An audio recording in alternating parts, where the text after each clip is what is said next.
thank you so much for having me here. And I struggled a bit for what I should do for this talk, since I'm mostly working in AI and machine learning now.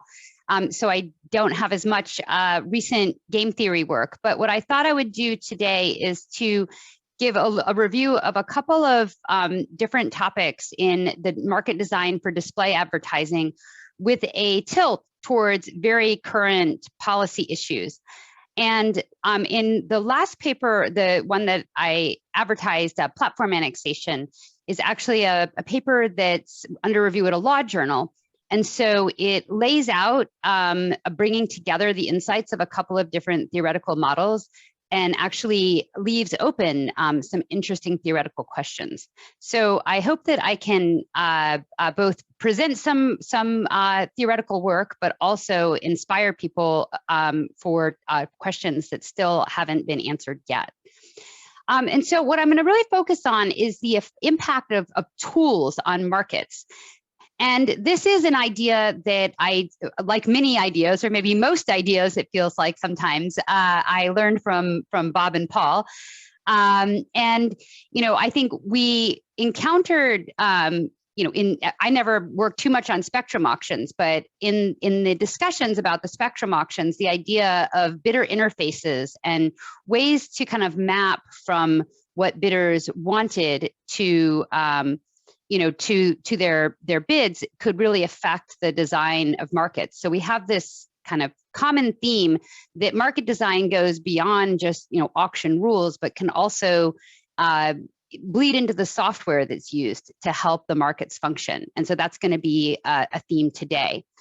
I'm going to start by actually talking about a couple of papers, not mine, briefly, to kind of introduce the topic, and also introduce my interaction with Paul on the topic, since Paul and I worked a little bit on display advertising together long ago. He mentioned it also in his talk. And then I'll talk about a recently published paper of mine in relation to current regulation discussions, and then finally the law journal paper. So just to warm up, I think people are much more familiar with this now than when I first started presenting this, but I'm going to start out by talking about real-time markets for advertising impressions. And I'm going to talk about more auctions in a minute. There's going to be multiple auctions, layers of auctions. That's one of the things that hasn't been studied yet theoretically, that could be further studied. But the basic auction, you have a publisher who's going to try to sell an impression, and an advertising exchange is going to hold an auction to serve that impression. And you may have different types of bids. So you might have advertisers placing what is sometimes called an offline bid. So it's a standing bid where that bid is not going to be contingent on the specific individual cookie of the person who's looking at the ad. But there may also be bidders that are looking at that specific information and making impression level bids that are responsive to the characteristics. And this is a really interesting scenario. I should also mention, like, Preston McAfee has some interesting papers about 10 years ago about this kind of problem. It's a really interesting market design problem where you have these information asymmetries that are partly kind of exogenous, like some bidders just want to get a lot of, they want to advertise really broadly, but also can be endogenous because the market designer or the exchange actually can make choices about what information to reveal, as can the publisher. So, so that's basically the type of setting I have in mind. Historically, this was done using a second price auction, but that has actually also changed over time, and it's not entirely clear that it ever was exactly a second price auction, but that was the best approximation for many years. And so also the switch from second to first price auction is an interesting theoretical thing. So just a few initial observations on this, drawing from a paper by Bob Wilson, as well as a paper by Paul Milgram and co-authors about a concept called conflation. And this thinking, I think, was very influential in about 10 or 15 years ago, as we were really starting to think about designing these markets. This first question: how much data should an auctioneer reveal, and how should they package the items? And I should say these slides are actually, I think, stolen from from Paul's and slightly edited notes. So no responsibility to Paul, but some credit from when I stole these for other purposes. And so when you start out by thinking this, is every advertiser impression really unique? And real-time bidding is basically separate auctions for each ad opportunity. And that seemed like that might not be the greatest idea, because minimizing distinctions had often been critical for creating thick and successful markets. If we had idealized perfect markets, every single good would really be unique. And in that case, the assumption of perfect competition doesn't really make sense. So organized markets usually exploit standards and this idea of conflation, which is trying to put together similar items and selling them collectively, and perhaps indexed by something like a quality that is a single dimension that makes items different. And so you may be able to take different items and actually make them similar. And some examples of that, partly from this paper by Crampton, Dinkin, and Wilson, is that for diamonds, for uncut diamonds, again, you could have market thinness and a lot of information asymmetries if you try to sell diamonds one at a time, people looking at each one. But instead, what happens is they put them into slices from several categories, and then the sellers can determine the relative quality of the slices and adjust the auction price accordingly. But that's going to thicken up the markets by taking things that are potentially heterogeneous and making them homogeneous. Another example was the UK spectrum auctions, where initially some number of megahertz were assigned to each bidder in a way that satisfied certain constraints. And if there were multiple feasible assignments, extra bidding could decide among them how to allocate them, rather than just truly allocating each individual item separately, which would, again, potentially lead to market thinness.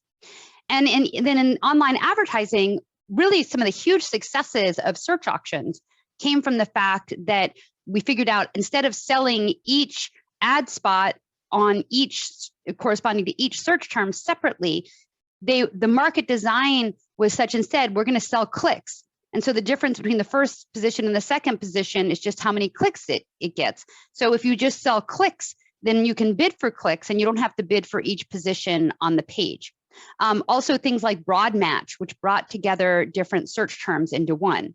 And by the way, on e-commerce sites, that's used as well. That's a market design characteristic. So if you type in, a princess Halloween costume on eBay, those words will get normalized and essentially made a bunch of different things you might type in would be made equivalent. And you can choose how much you want to map disparate search queries onto a smaller number of normalized queries. And that also determines market thickness. We've also do things like discounting to equalize conversion rates across publishers in a syndication network. And all of those things make bidding more simple and thicken up markets. And so the Levin and Milgram paper had this nice idea of a three-way trade-off, where you have, you want to get matching, so you want to get the right ads to the right people. You want to have safety to reduce measurement costs and adverse selection.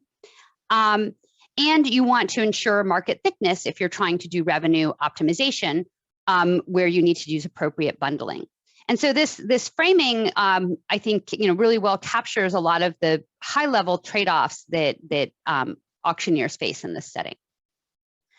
So now I want to move on to things that are more relevant with tools and also the current policy debates. And so actually, a lot of these ideas, I kind of shopped and tried to excite theorists about them many years ago. And some people were interested, but not so many. But now I think people have figured out that our democracy kind of depends on on getting this stuff right.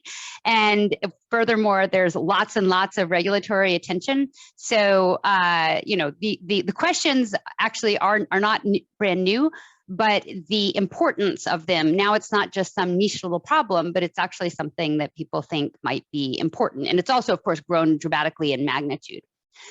So let me now explain a theory problem that has not been fully modeled, but where there are a variety of pieces where existing theory can be informative. So what actually happens when a publisher is trying to sell their inventory is not just that they go to one exchange, but they actually hold an auction among exchanges. So there's two levels of auctions. There's the publisher is auctioning among exchanges, and then the exchanges are in turn auctioning off among advertisers. And making it even more complicated, advertisers might be even bidding against themselves and bidding on multiple exchanges. But then some advertisers are only associated with some exchanges for reasons I won't go into today, but that also could be construed as anti-competitive. So the publisher ad server is actually auctioneer software. It's a tool, and that's what I mean by a tool. And so a lot of the antitrust scrutiny that's come on Google recently, and I just have a link at the bottom, if one place to read about this is the Texas state complaints, because it has some institutional information that's actually not easy to get. It's not all public on the web.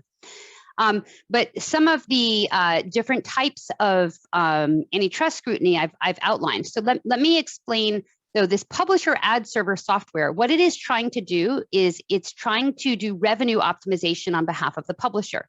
So it can do things like set reserve prices or even set bidder-specific reserve prices historically in order to optimize revenue on behalf of the publishers. And it's kind of fun because these publishers actually, either by reading about it or figuring it out themselves, understand some of our auction theory, and they understand a lot of the principles of revenue optimization. For example, that if one bidder is stronger than another, you'd like to set a higher reserve price for that bidder to optimize revenue. So those are the kinds of things that these publishers would like to use this tool to do. What the reason this has become interesting from a regulatory perspective is that one particular company, Google, owns both the tool, the auctioneer tool, and is also owns an exchange. So is a bidder in the auction, and it's the auctioneer, or it's controlling the software for the auctioneer.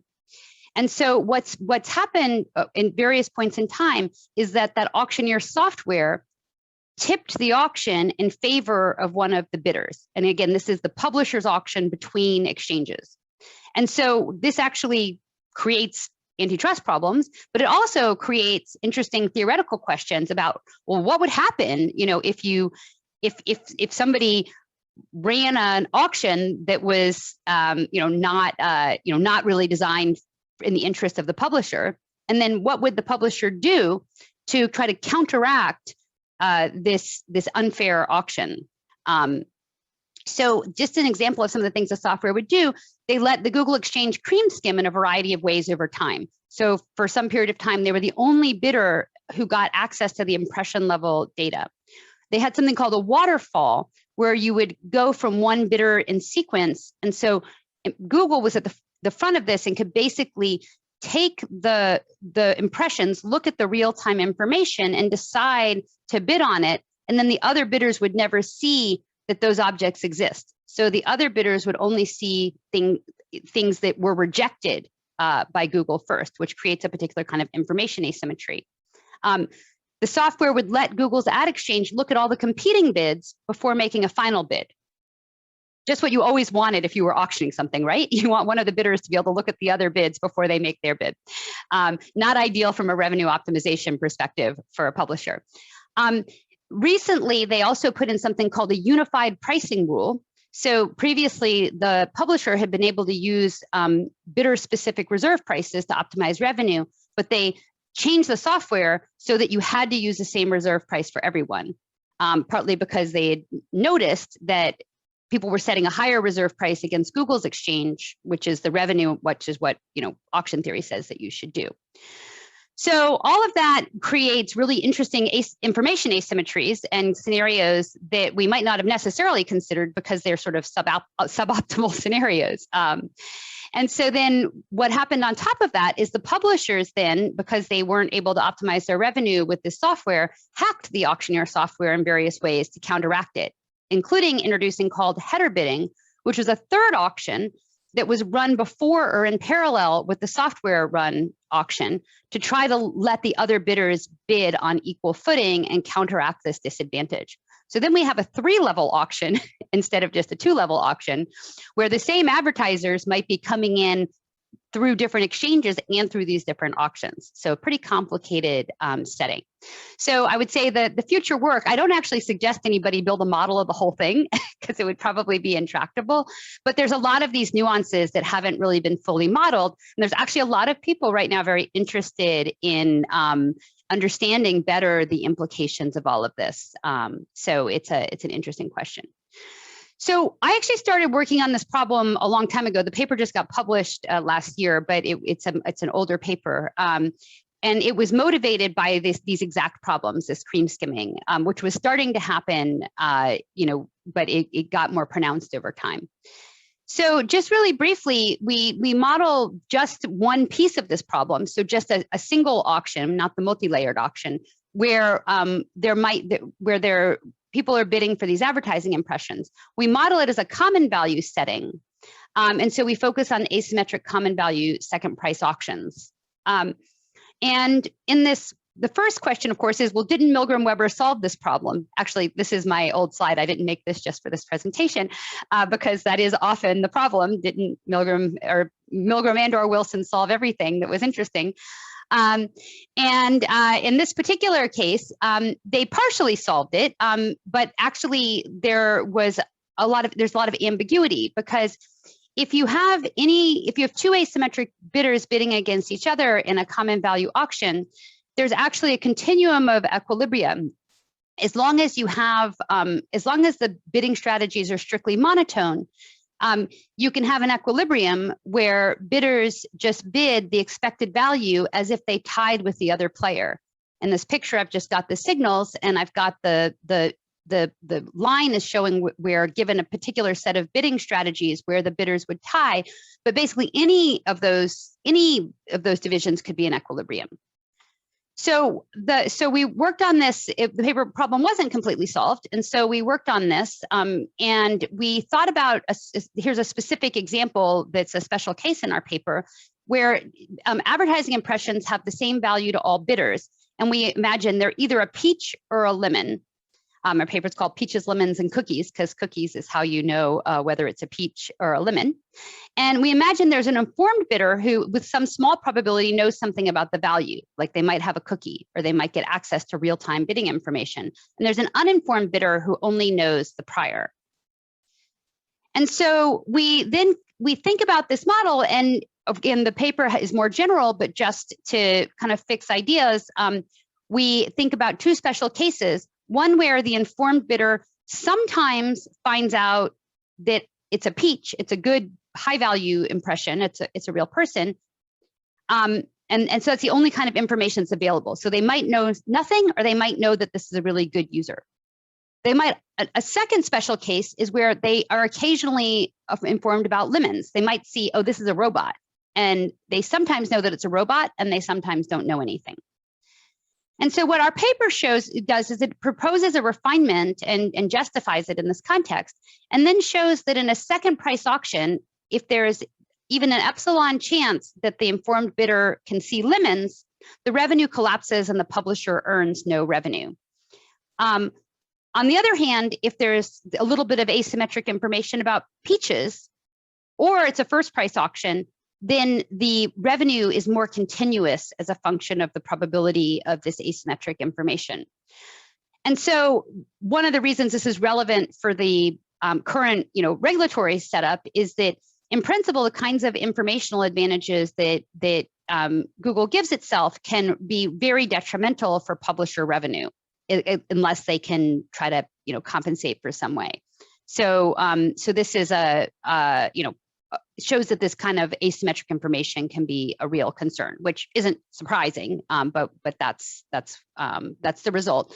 And what's particularly bad is that if Google could figure out that things are robots and just avoid them, that creates a lot of adverse selection. Okay, so the last paper I want to talk about is a paper with platform annexation, and that's the Law Journal paper I mentioned, and that's with Fiona Scott Morton. So here we want to talk about what is the role of tools for platform competition. So just the old view of antitrust view on vertical, and we're talking about it from an antitrust perspective, is that horizontal integration is bad because it reduces competition, and helps people raise prices. But vertical integration is good because it resolves a conflict between a supplier and a retailer. Double marginalization can be thought of as coming from a conflict of interest, where a supplier and a retailer are fighting over profits. And so they each charge too high a markup in an attempt to get a higher share of the joint profit. So vertical integration aligns their incentives and reduces markups. There's a similar theory for tying called the single monopoly profit theory. And it basically says in a polar case, if two goods are consumed in fixed proportion, if there's market power in one of them, charging more for one just reduces the price that can be charged to the other. So there's no harm to tying. It's like if you're selling left shoes and right shoes, if you somehow had market power in left shoes, you charge more for left shoes, you would be able to sell right shoes for less. They're consumed in fixed proportions. But there's many exceptions to this. Generally, one of the big ones is that if market power or entry are affected by tying, then tying can be anti-competitive. There's a more modern antitrust view on vertical integration, which says that vertical integration can raise rivals' costs or create barriers to entry. And then also there's more recently been literature about vertical manipulation, like search manipulation, that came out of some of the antitrust cases. And, generally the raising rivals' costs can be particularly important if there are scale economies or entry barriers. Again, a theme is that if this conduct affects the nature of competition, then you're less likely to get competitive outcomes. And with vertical manipulation, it can be particularly bad if you are downgrading something that might be a nascent competitive threat, something that might come back and help competition.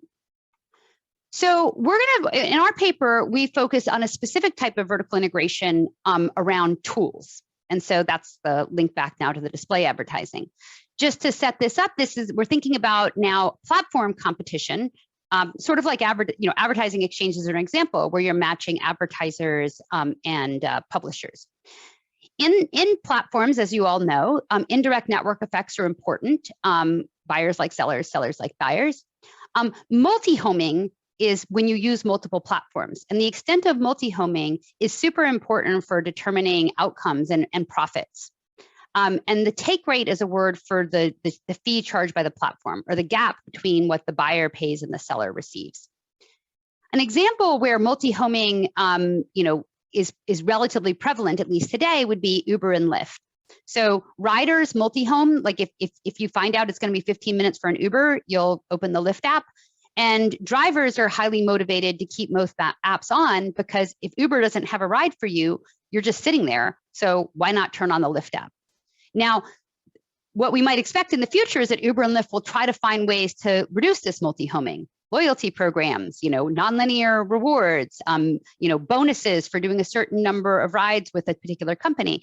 But without those things, this actually can be a pretty competitive market where the take rate is not so high, because if you have too big a take rate, then people will just go to the other platform, and they're pretty actively motivated to continue to do this.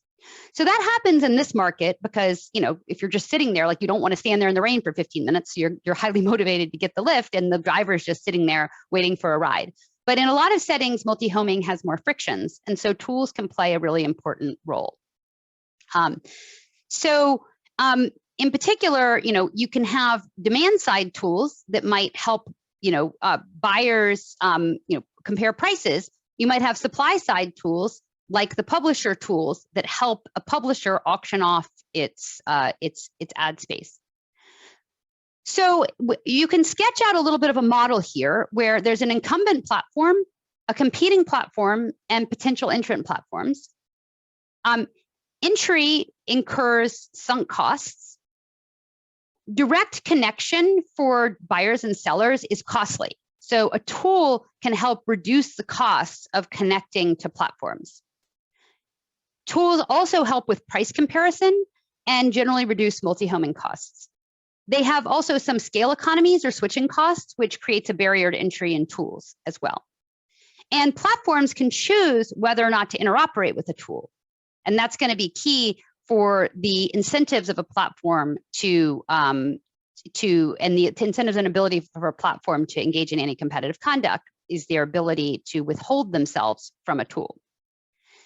So what's the benefit of tools? They improve market efficiency. This is like a market design, a big market design thing. Of course, things work better if people have information and if people can make choices. So that's a key component of the marketplace. Institutions would be the presence of tools. They can also enhance buyer or supplier power because they aggregate consumers. For example, they can incentivize platforms to provide information and data by saying, well, we're going to sort of, steer people away from your platform if you don't provide them the relevant quality information or price information they need. Multi-homing on at least one side of the market is really important for platform competition because it can reduce platform entry barriers.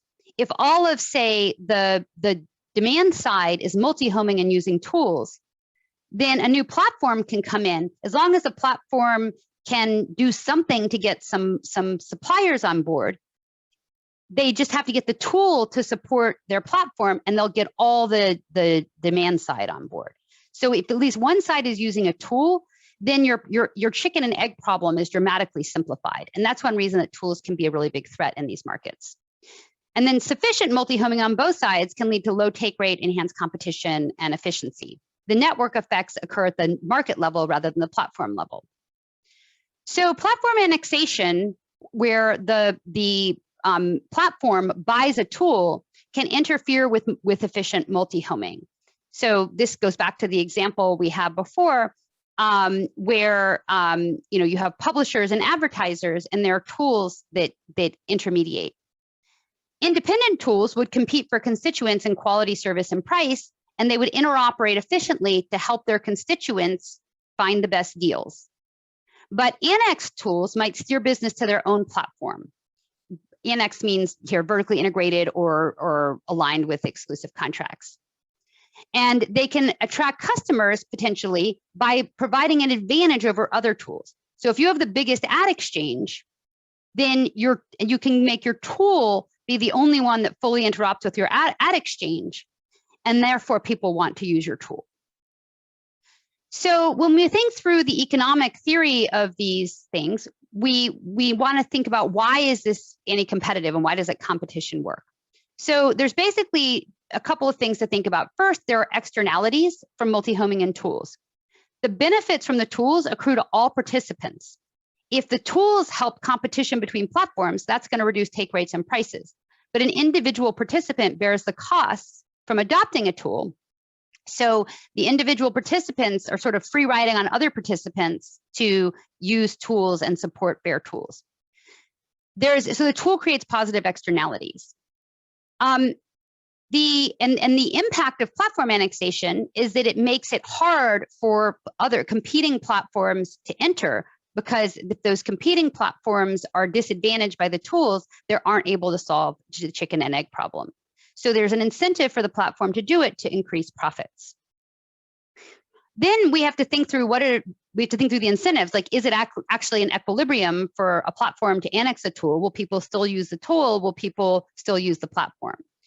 So we can sort of think about this from the perspective of the market participants, the tool providers, and the competing platforms. So why don't market participants switch to better tools? Well, in the short term, the participant sticks with a tool that's unfair because the platform might offer exclusive access to users of the annex tool to their exchange and to the other side of the market. Or they can degrade interoperability with the competing tool. So if you're the must-have platform and the only way to get to the must-have platform is through their owned tool, then people will still use the tool.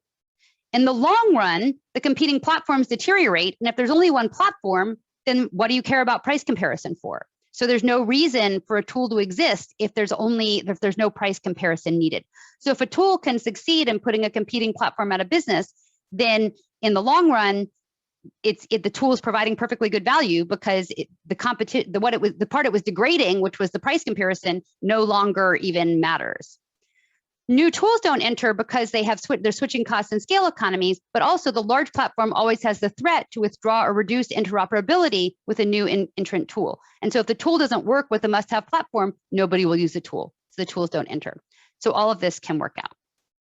So I'm out of time here, so I'll stop here. I'll just say that this is the logic I've given here is putting together pieces of the literature but there aren't sort of big holistic models that actually capture all of this in one place. So there's really a lot of room for theory. It's a complicated setup, just like the multi-layer auctions is a complicated setup. That's why we don't have models already, but it's a pretty important setting. And I think this whole idea of modeling tools and both the design of tools from a social planner perspective, as well as the competition issues around tools is an interesting and less studied area. Okay, and I'll stop there. Thank you.